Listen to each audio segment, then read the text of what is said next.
She texted, "I'm leaving you for my boss. He's a partner at his law firm." I replied, "Good luck." Then I called her boss's wife and forwarded the last 6 months of texts.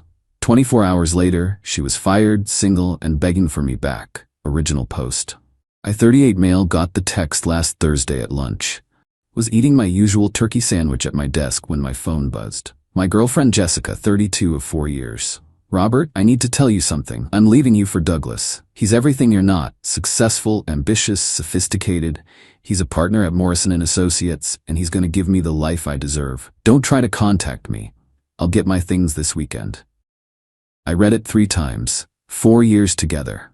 Living in my house for the past 2. And she breaks up with me via text for her boss. Douglas Morrison. I knew about him. Jessica started as a paralegal at his firm 18 months ago. She'd mentioned him constantly. Douglas drives a Tesla. Douglas has a house in the hills. Douglas took the whole team to that fancy steakhouse. I'd met him at the firm's Christmas party. 50-something, married with 3 kids, handshake like a wet fish. His wife Eleanor was there too, sweet woman who talked my ear off about her charity work while Douglas kept refilling Jessica's wine glass. My response to Jessica's text? "Good luck." Then I got to work. See, Jessica wasn't very smart about her affair. She'd been using the iPad I'd given her for her birthday, the one still logged into my iCloud account, the one that synced all her messages. 6 months of texts between her and Douglas, starting professional, getting flirty, then explicit. Photos I really didn't need to see. Discussions about when Robert finds out, and after my divorce is final. The kicker? Douglas had no intention of leaving his wife. He said it clearly in multiple texts. "Eleanor can never know. I'd lose everything in the divorce. Half my partnership, the house, custody. We need to be careful." Meanwhile, Jessica was texting her friends about becoming the second Mrs. Morrison and looking at engagement rings online. I sat there at my desk, turkey sandwich forgotten, scrolling through their messages. Then I made a decision. Update 1. First, I needed to protect myself legally. Jessica wasn't on the lease of my house, but she'd been living there long enough to claim tenant rights. I called my buddy Anthony, who's a property lawyer. "She announced she's leaving voluntarily," he said. "Document everything. Change the locks after she gets her stuff, not before." Next, I screenshot everything. Every text, every photo, every timestamp. Uploaded it all to a secure cloud folder, made multiple backups. Then I looked up Morrison & Associates. Found their company directory. There was Eleanor Morrison listed as Director of Community Outreach. They really were a power couple at that firm. I also found their social media. Eleanor's Instagram was full of family photos, Douglas with their kids at soccer games, their 25th anniversary party last year, vacation pics from Europe. I sat on this information for exactly 2 hours. Long enough for Jessica to be deep into her workday, probably sitting near Douglas, thinking she'd handled everything perfectly. Then I called Eleanor Morrison. "Mrs. Morrison? My name is Robert Caldwell. I'm sorry to call you like this, but there's something you need to know about your husband."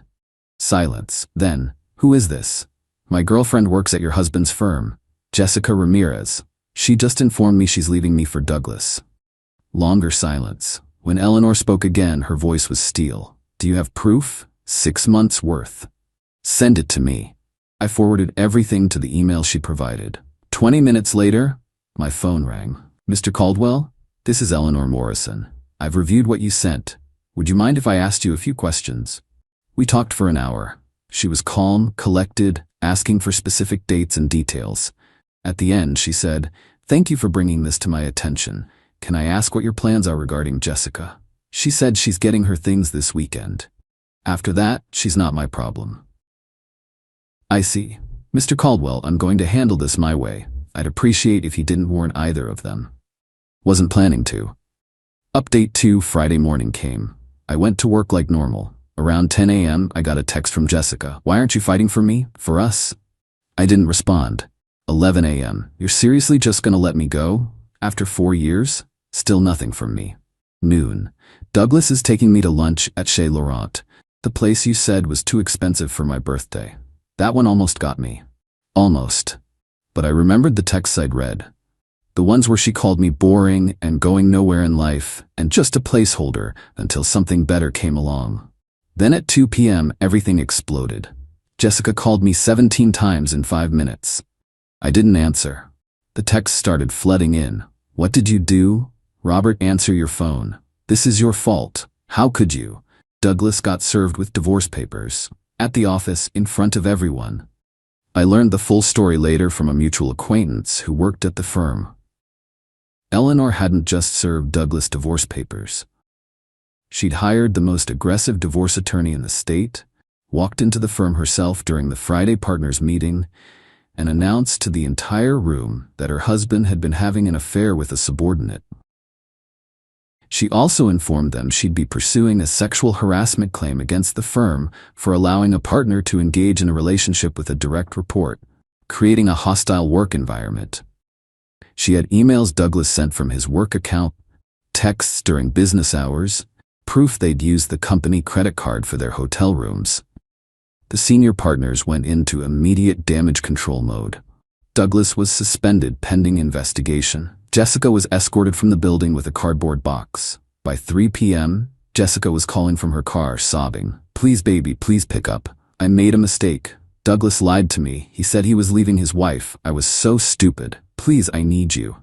I texted back. You have until Sunday at noon to get your things. Come alone.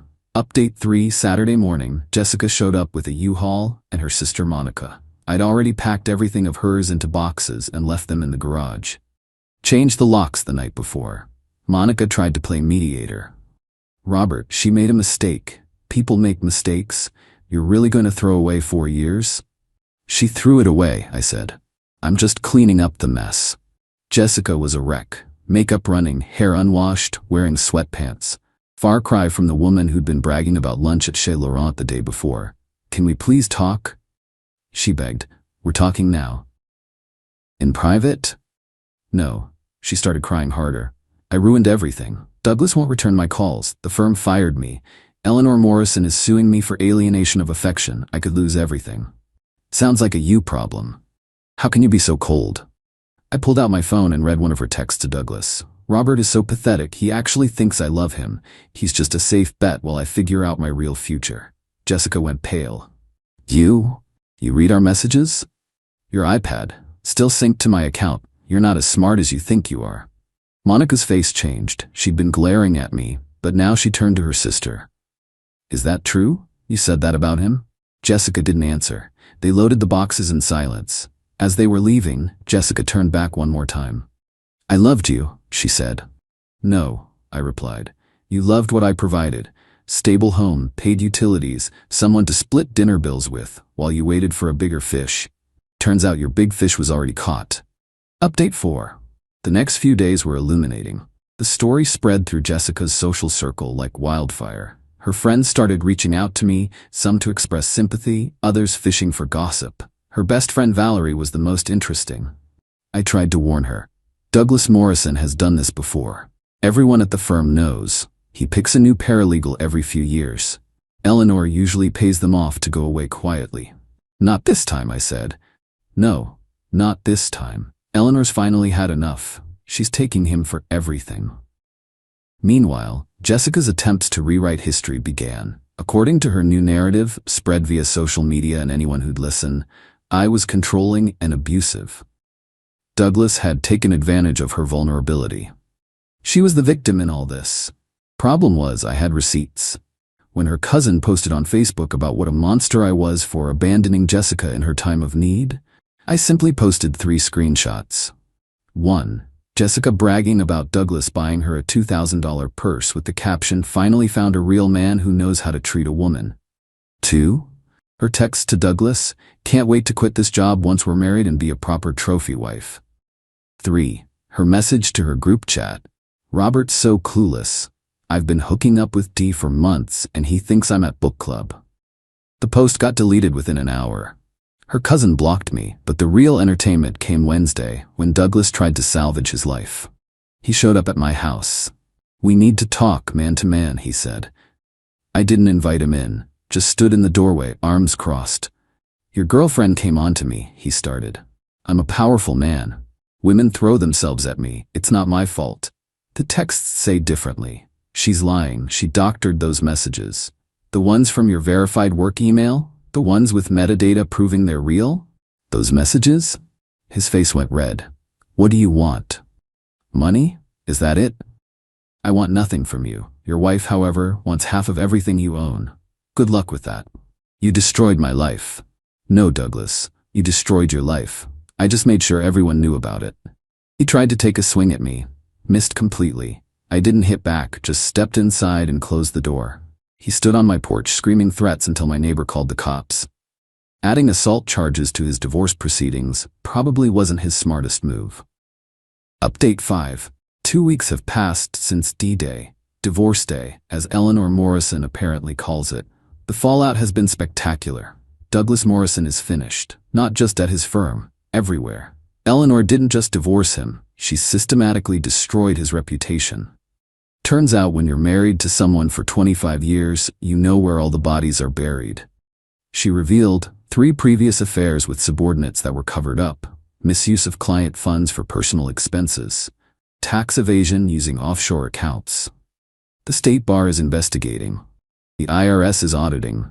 3 former paralegals have come forward with harassment claims. Morrison and Associates quietly removed his name from the letterhead. Jessica, meanwhile, is spiraling. She can't get hired anywhere in the legal field. Eleanor Morrison might not have political power, but she has social power. One phone call to the right person, and Jessica's resume goes straight to the trash. She moved back in with her parents. Tried to start an OnlyFans, I'm not kidding. Posted a GoFundMe claiming she was a victim of workplace abuse and manipulation. It raised $47 from her mom. Last week, she sent me a letter, an actual, handwritten letter.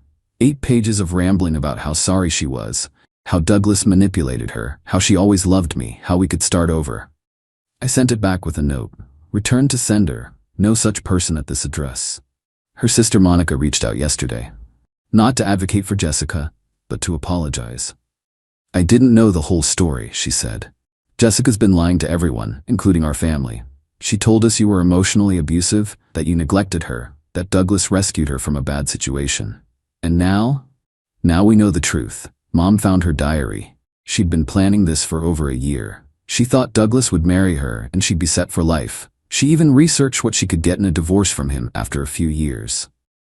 Karma's funny like that. Robert, I'm sorry for taking her side. You deserved better. Yeah, I did. Final update. It's been 2 months now. Life has settled into a new normal. I'm doing okay. Not great, not terrible, just okay. 4 years is a long time to spend with someone, even someone who turned out to be using you. There's grief there, not for who Jessica turned out to be, but for who I thought she was. Started therapy. My therapist says I have trust issues now. No kidding. When someone you shared a bed with for years calls you pathetic in texts to their affair partner, it leaves a mark, but there have been positives too. My house feels like mine again. Repainted the bedroom, got rid of the furniture she picked out, joined a woodworking class, something I'd wanted to do for years, but Jessica always said was a waste of time for blue-collar wannabes. Eleanor Morrison and I have become unlikely friends. We get coffee once a month. Not romantic, just 2 people bonding over being betrayed by the same pair of narcissists. She's thriving, by the way. Got the house, most of the assets, and full custody. Started her own law firm focusing on women's divorce cases. She sent Jessica a thank you card for inspiring her new career path. Savage. Douglas is living in a studio apartment, working as a document reviewer for $25 an hour. His Tesla got repossessed. His kids won't talk to him. Last I heard, he was dating a 22-year-old bartender who thinks he's still rich. Jessica has tried everything to contact me. New phone numbers, fake social media accounts, showing up at my work. Security escorted her out, even sending her mom to plead her case. Mrs. Ramirez stood on my porch crying about how her daughter just got confused and deserves a second chance. She had a second chance, I told her. Every day for 4 years was a chance to be honest. She chose differently. The last direct contact from Jessica was 2 weeks ago. She somehow got my new email and sent a photo of us from 3 years ago at the beach. We looked happy. Under it, she wrote, "This was real. I know I ruined it, but this was real." Maybe it was real for me. But reading those texts, seeing how she talked about me when she thought I'd never know, that was real too. That was who she really was when the mask came off. I didn't reply to the email. Blocked that address too. My buddy Anthony, the lawyer, says Jessica's been asking around about whether she has any legal claim to my house since she lived there for 2 years. The answer is no, but the fact that she's still trying to get something out of me says everything about who she really is. People keep asking if I regret exposing the affair. If I should have just let Jessica go and moved on quietly. No regrets. She made her choices. Douglas made his choices. They thought they were smarter than everyone else, that they could use people and discard them when something better came along. They thought there wouldn't be consequences. They thought wrong. The best revenge isn't elaborate schemes or dramatic confrontations. It's simple truth. I just pulled back the curtain and let everyone see who they really were. They did the rest to themselves. Eleanor told me something last week that stuck with me.